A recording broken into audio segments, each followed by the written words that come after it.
Mary Ellen Taylor, Berkeley Heights, New Jersey. I would think it would be appalling that people would delete that from tapes, but I can guess why. I spoke to a woman in Texas yesterday, late in the evening, after I read somebody's guardianship abuse story. Very frightening guardianship set up by one of the social services in New Jersey.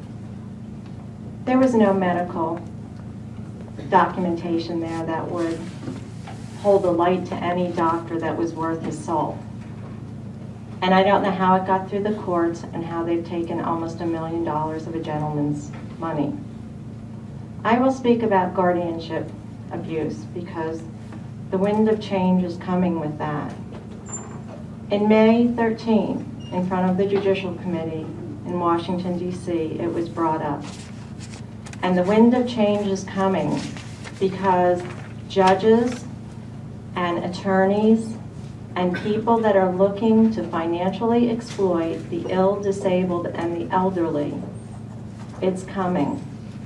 It is not the families that are exploiting their family members, but when people are spending between $1,000 an hour to $20,000 an hour on attorneys, something is wrong. Can you imagine somebody spending $20,000 an hour on attorneys? Because the courts think this is fun. It's not fun to the people that it's happening to. And the surrogate in Union County is voted in. We have to ask how our surrogate is looking over these courts if they don't have ADA accommodations for every single guardianship case in Union County, New Jersey. I'm sure if we audited those files, there's probably no ADA accommodations for an alleged ward that supposedly is incapacitated. So if you had just that in place, the train wreck might stop a little bit because they would have to ask detailed questions to a doctor. What exactly is this person's illness or disability, and how is the court going to accommodate them? Then let's get to the prosecutor's office. ADA violations, here we come. And I hope this wouldn't be edited out. If disabled people and their families file reports and nobody will interview them, that's an ADA violation. You're saying somebody that's disabled or their family member by association is not able to testify that somebody did something to them. Let's get to local police departments. The same thing.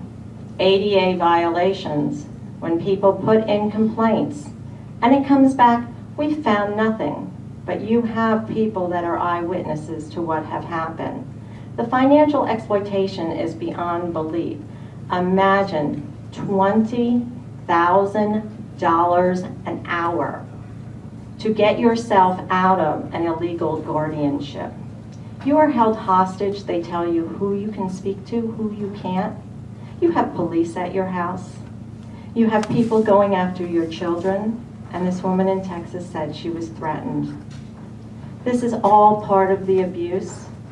You would think the county would say that they need to shelter and be kind to the most vulnerable in their society.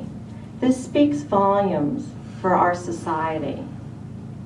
Change is in the wind because people are tired and people, we think that a lot of money is being spent here. Imagine somebody that saved up their entire life $3 million and it's gone in less than 9 months. That's a lot of money. And for the people that say it's not my problem, it's the court's problem, I think the freeholders should be saying, what can we do to protect our most vulnerable? Thank you. Thank you for your comment. Anyone else care to address the board? All right. Then I'll close the public portion of the meeting, and I'll move on to freeholder comments, and I'll start with freeholder Kowalski. Thank you, Chairman.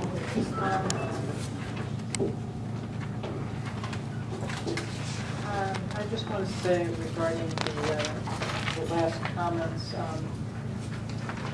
we County has outstanding human services and services for the disabled. And if you know specific instances of people who are having problems in Union County, please let us know about that. I mean, I'm sorry to hear about what's going on in Texas and other places.